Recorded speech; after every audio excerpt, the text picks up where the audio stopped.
Can you devote 10 seconds to Jesus today? If you're still here, I encourage you to share this video with as many people as you can, or simply press the copy link button to spread his word further.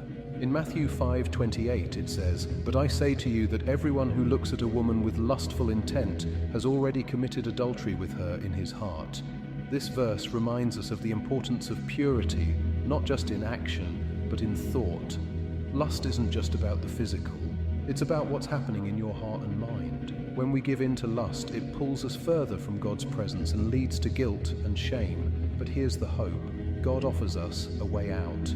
Through His strength, we can overcome lustful thoughts and actions. Every time you're tempted, it's an opportunity to choose Him over sin, to fix your eyes on Christ and not on fleeting desires. And if you feel distant from God, the Sanctify app gives personal devotionals, prayers, and scripture right on your lock screen. Tap the link in my bio to try for free today. Amen.